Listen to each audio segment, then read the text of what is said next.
ایک ملک میں ایک بادشاہ ریتا تھا۔ وہ بہت ہی رحم دل اور لوگوں کا خیال رکھنے والا تھا۔ اس کی عوام اس سے بہت خوش تھی اور اس سے بہت پیار کرتی تھی۔ پورا ملک خوشحال تھا اور کسی قسم کا دکھ نہیں تھا۔ اس کی ایک بیٹی تھی اور اپنے والد کی طرح تھی۔ وہ خوبصورت ہونے کے ساتھ ساتھ بہت ذہین بھی تھی اور اپنے ہر کام میں وہ ماہر تھی۔ پھر چاہے وہ کام کھانا پکانا ہو گھڑ سواری ہو وہ ہر کام میں اچھی تھی۔ ذہانت کی وجہ سے وہ بادشاہ کی غیر موجودگی میں ملک کے معاملات اچھے سے سنبھال لے۔ اس سب کے باوجود بادشاہ کبھی کبھی پریشان رہتا تھا۔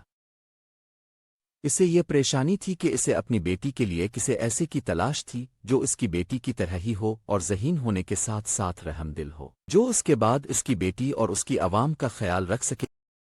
کچھ دن سوچنے کے بعد اسے ایک تجویز سوچی۔ اس نے فوراً ایک کاغذ پر لکھا کہ جو کوئی بادشاہ کی دیے ہوئی 3 کام پورے کرے گا وہ نہ صرف شہزادی سے شادی کرے گا بلکہ میرے بعد بادشاہ بنے گا۔ بادشاہ نے حکم دیا کہ یہ بات ہر کسی کو بتا دی جائے۔ سپاہیوں نے ہر طرف یہ بات بتائی اور سب کو آگاہ کیا۔ خبر سننے کے بعد بہت سے لوگ اور شہزادے محل گئے لیکن کوئی بھی بادشاہ کے دیے ہوئے کام نہ کر سکا۔ اس سے بادشاہ مزید پریشان ہوا۔ گاؤں میں علی نام کا ایک آدمی تھا۔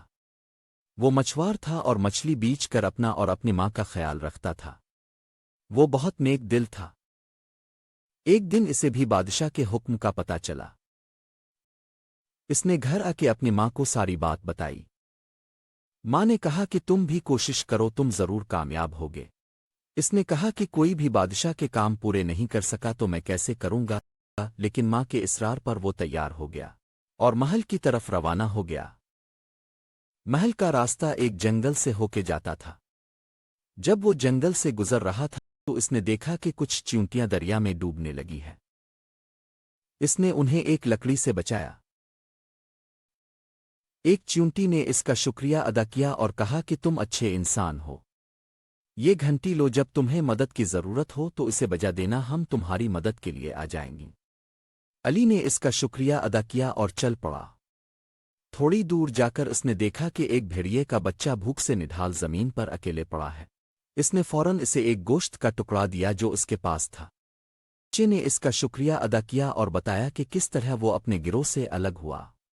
بچے نے ایک چھوٹا سا ڈھول علی کو دیا اور کہا کہ تم بہت رحم دل ہو، جب تمہیں میری ضرورت ہو تو اسے بجانا، میں تمہاری مدد کو ضرور آؤں گا۔ علی نے اس کا شکریہ ادا کیا اور آگے چل پڑا۔ ابھی وہ تھوڑی دور ہی گیا تھا کہ اس نے دیکھا کہ ایک پرندہ جو جال میں پھنسا ہوا ہے اور نکلنے کی کوشش کر رہا ہے لیکن نکل نہیں پا رہا ہے۔ اس نے فوراً ایک چاقو سے جال کو کاٹا اور پرندے کو آزاد کیا۔ پرندے نے سکون کا سانس لیا اور علی کا شکریہ کرتے ہوئے اسے ایک چاندی کی گھنٹی دی اور کہا کہ میری مدد چاہیے ہو تو اسے بجانا، میں تمہارے احسان کا بدلہ چکانے آؤں گا۔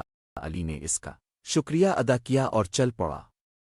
جلد ہی وہ محل پہنچا اور بادشاہ کے سامنے پیش ہوا اور کہا کہ میں اب کے 3 کام کرنے کے لیے تیار ہوں۔ بادشاہ نے کہا کہ تم واقعی یہ کام کر لو گے؟ اس نے کہا جی حضور، میں پوری کوشش کروں گا۔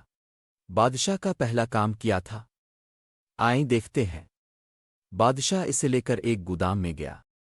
وہاں جا کر بادشاہ نے علی سے کہا کہ یہاں گودام میں ایک ڈھیر لگا ہوا ہے۔ اس ڈھیر میں 3 طرح کا اناج ہے۔ تم نے تینوں کو الگ کر کے بوریوں میں بند کرنا ہے اور تمہارے پاس صبح تک کا وقت ہے۔ علی نے کہا کہ یہ کام میں ایک دن میں کیسے کروں گا؟ بادشاہ نے کوئی جواب نہیں دیا اور چلا گیا۔ علی گودام میں پریشانی سے بیٹھ گیا اور سوچنے لگا کہ یہ کام صبح تک کیسے ہوگا۔ اسے سمجھ آ گئی کہ کیوں کوئی بھی بادشاہ کے کام نہیں کر سکا۔ بادشاہ اسے لے کر ایک گودام میں گیا۔ وہاں جا کر بادشاہ نے علی سے کہا کہ یہاں گودام میں ایک ڈھیر لگا ہوا ہے۔ اس ڈھیر میں 3 طرح کا اناج ہے۔ تم نے تینوں کو الگ کر کے بوریوں میں بند کرنا ہے اور تمہارے پاس صبح تک کا وقت ہے۔ علی نے کہا کہ یہ کام میں ایک دن میں کیسے کروں گا؟ بادشاہ نے کوئی جواب نہیں دیا اور چلا گیا۔ علی گودام میں پریشانی سے بیٹھ گیا اور سوچنے لگا کہ یہ کام صبح تک کیسے ہوگا۔ اسے سمجھ آ گئی کہ کیوں کوئی بھی بادشاہ کے کام نہیں کر سکا۔ جب وہ وہاں پریشان بیٹھا تھا تو اسے چیونٹی کی گھنٹی یاد آئی۔ اس نے فوراً سے گھنٹی بجائی اور سینکڑوں چیونٹیاں وہاں پہنچ گئی۔ چیونٹی نے پوچھا کہ ہم تمہارے لیے کیا کر سکتی ہے؟ اس نے اپنے پہلے کام کے بارے میں بتایا۔ چیونٹی نے کہا تم فکر نہ کرو ہم یہ کام کر دیں گی۔ اس کے بعد ساری چیونٹیاں دیکھتے ہی دیکھتے ڈھیر پر چڑھ گئیں، انہوں نے صبح تک اناج الگ کر لیا۔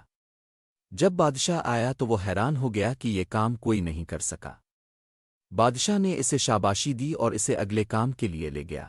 اگلے کام کے لیے بادشاہ اسے جنگل میں لے کر گیا۔ سپاہی وہاں پر بہت سارے خرگوش لے کر پہنچ گئے۔ بادشاہ نے کہا کہ میں ان سب کو آزاد کروں گا، تمہارا کام یہ ہے کہ انہیں شام تک واپس پنجروں میں بند کرنا ہے۔ یہ کہ کر بادشاہ نے سپاہیوں کو کہا خرگوش آزاد کر دو اور چلا گیا۔ علی ایک بار پھر پریشان ہوا کہ شام تک یہ کام کیسے ہو سکتا ہے۔ پھر اسے بھیڑیے کے بچے کا دیا ہوا ڈھول یاد آیا۔ اس نے ڈھول بجایا اور وہاں بھیڑیوں کا پورا گروہ آ گیا۔ بھیڑیے کے بچے نے کہا کہ تم پریشان لگ رہے ہو، کیا بات ہے؟ علی نے اپنے کام کے بارے میں بتایا کہ اسے شام تک خرگوش واپس لانے ہیں۔ بچے نے کہا کہ تم پریشان نہ ہو، ہم یہ آسانی سے کر دیں گے۔ اس کے بعد بھیڑیے نکل پڑے اور خرگوشوں کو گھیر کر پیچھے موڑ دیا۔ خرگوش اپنی جان بچانے کے لیے پنجروں میں چلے گئے۔ علی نے بچے کا شکریہ ادا کیا۔ شام ہوئی، بادشاہ آیا اور ایک بار پھر حیران ہوا کہ یہ کام بھی تم نے کر دیا۔ آخری کام کے لیے بادشاہ اسے ایک گہری کھائی کے پاس لے گیا اور ایک سونے کی انگوٹھی کھائی میں پھینک دی۔ بادشاہ نے کہا تم نے وہ انگوٹھی وہاں سے لانی ہے، یہ تمہارا آخری کام ہے۔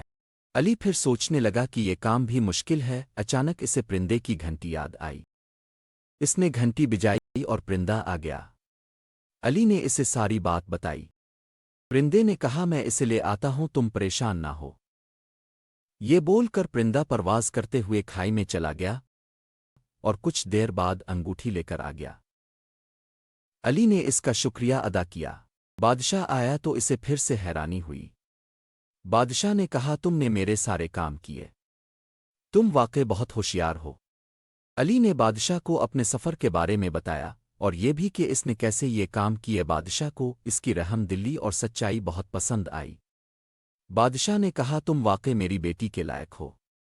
اس کے بعد بادشاہ اسے محل لے گیا اور اس کی ماں کو بھی آنے کو کہا اور بادشاہ کے انتقال کے بعد وہ بادشاہ بنا۔